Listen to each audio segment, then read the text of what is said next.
नमस्कार विद्यार्थी मित्रांनो, राज्य उत्पादन शुल्क विभागामधील नवीन पदभरतीबाबतचा शासन निर्णय काल नुकताच प्रसिद्ध झालेला आहे. त्याच्या अनुषंगाने आज आपण या व्हिडिओमध्ये चर्चा करणार आहोत. राज्य उत्पादन शुल्क म्हणजे दारूबंदी विभाग जो आहे याच्यामध्ये नवीन पद निर्माण करण्यात आलेली आहेत. अगदी मोठी अशी ही पदभरती असणार आहे.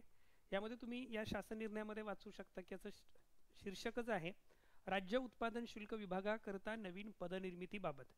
काल 31 जुलै 2025ला हा शासन निर्णय प्रसिद्ध झालेला आहे आणि या शासन निर्णयामध्ये या ठिकाणी आपण पाहू शकतो की राज्य उत्पादन शुल्क विभागातील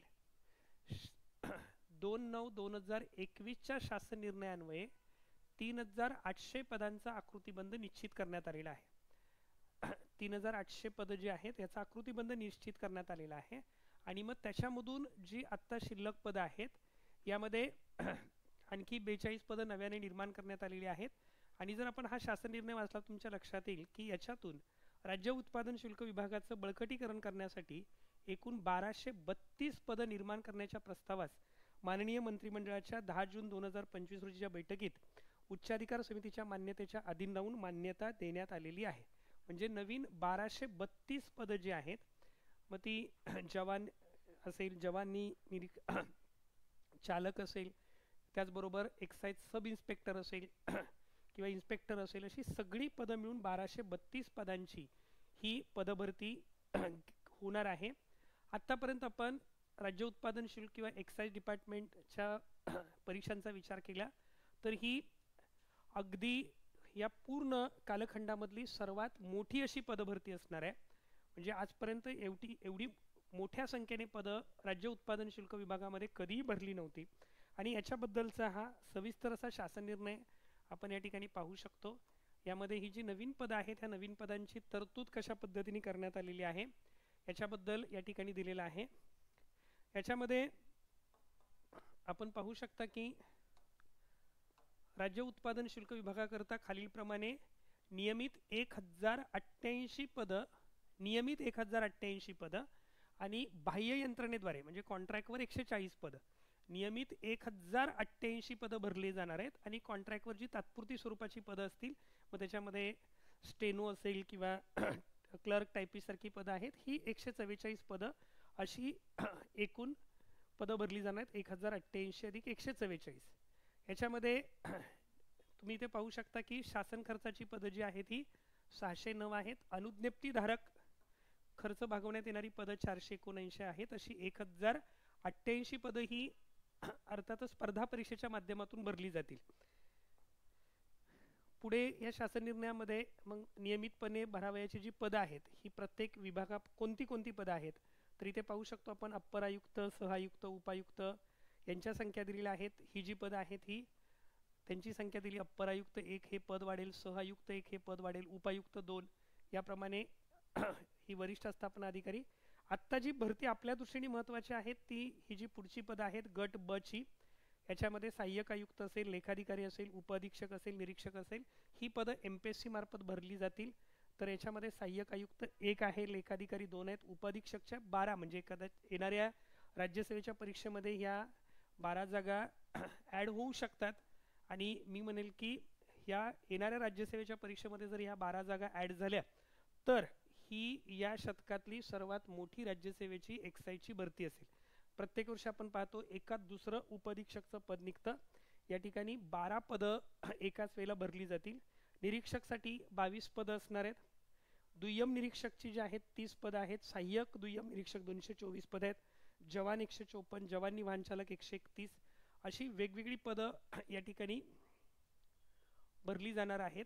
याच्यामध्ये ही पदं जी आहेत दुय्यम निरीक्षक ही दोन्ही विचारात घ्यायची. शासन खर्चाची 30 अनुज्ञप्तीधारकाकडून म्हणजे लायसन्स असणाऱ्यांच्याकडून जी भरली जातात 185, 224, 103, 154, 191 अशी ही पदसंख्या मोठी पदसंख्या आहे. जवानी वाहनचालक 131, प्रमुख लेखापाल 2, त्याच्यानंतर पुढे आपण पाहू शकतो उपलेखापाल वगैरे अशी सर्व 609 अधिक 479 अशी 1088 नियमित पदं भरली जाणार आहेत. ही पदं जी आहेत ही सर्व पदं MPSC त्याचबरोबर MPSC मार्फत स्पर्धा परीक्षांच्या माध्यमातून ही पदं भरली जातील. त्याच्यानंतर बाह्य यंत्रणेद्वारे भरली जाणाऱ्या पदांची यादी या ठिकाणी दिलेली आहे. तर अशा पद्धतीने या शासन निर्णयामध्ये ही सर्व पदं जी आहेत त्याची तरतूद करण्यात आलेली आहे. पुढे मग ती पदं पुढे विभागनिहाय कशी असतील याच्याबद्दल तुम्हाला माहिती सांगण्यात आलेली आहे. तर जे विद्यार्थी स्पर्धा परीक्षेची तयारी करतायत आणि बहुतांश विद्यार्थ्यांचं एक स्वप्न असतं की आपल्याला एक्साईज डिपार्टमेंटमध्ये नोकरी करता आली पाहिजे, आणि अशा विद्यार्थ्यांसाठी ही खरोखरच अतिशय महत्त्वाची अशी सुवर्ण संधी चालून आलेली आहे. या परीक्षा साहजिकच आता निर्मिती झालेली आहे. येणाऱ्या काळात लवकरच याची जाहिरात येईल आणि याच्यासाठी परीक्षा घेतल्या जातील. तर ओमकार क्रे अकॅडमीच्या माध्यमातून 4 ऑगस्ट 2025 पासून या परीक्षेसाठी ऑनलाईन आणि ऑफलाईन मार्गदर्शन वर्ग सुरू केले जात आहेत. यामध्ये या परीक्षेचा जो अभ्यासक्रम साधारणपणे आपण जुन्या परीक्षांवर लक्षात येईल आपल्या की यामध्ये सामान्य ज्ञान, इंग्लिश, मराठी, गणित, बुद्धिमत्ता हे जे विषय आहेत हे अभ्यासक्रमामध्ये असणार आहेत. या सर्व परीक्षांची अतिशय परिपूर्ण अशी तयारी ओमकार क्रे अकॅडमीच्या माध्यमातून ऑफलाईन आणि ऑनलाईन अशा दोन्ही स्वरूपामध्ये घेतली जाईल. या परीक्षेच्या परिपूर्ण तयारीसाठी तुम्ही ऑफलाईन बॅचेसला प्रवेश घेऊ शकता. ऑफलाईन बॅचेस ज्या आपल्या आहेत हे दादर, मुंबई या ठिकाणी 4 ऑगस्टपासून सुरू होत आहेत. ज्या विद्यार्थ्यांना ऑफलाईन बॅचला येता येणं शक्य नाही अशा विद्यार्थ्यांसाठी आपल्या ऑनलाईन बॅचेस जे आहेत ह्या ओमकार क्रे अकॅडमीच्या ॲप्लिकेशनवर उपलब्ध असतील. ऑनलाईन बॅचेस ज्या आहेत ह्या सुद्धा 4 ऑगस्ट 2025 पासून सुरू होत आहेत. त्यासाठी तुम्हाला प्ले स्टोअरवर जाऊन ओमकार करिअर अकॅडमी हे जे ॲप्लिकेशन आहे हे प्ले स्टोअरवर जाऊन डाउनलोड करावं लागेल आणि त्याच्यामध्ये तुम्हाला याच्यासाठीच्या ज्या बॅचेस आहेत त्या उपलब्ध असतील. या परीक्षेसंदर्भात अजून तुम्हाला काही माहिती हवी असेल तर माझ्या 9870480875 या मोबाईल नंबरवर तुम्ही फोन करू शकता.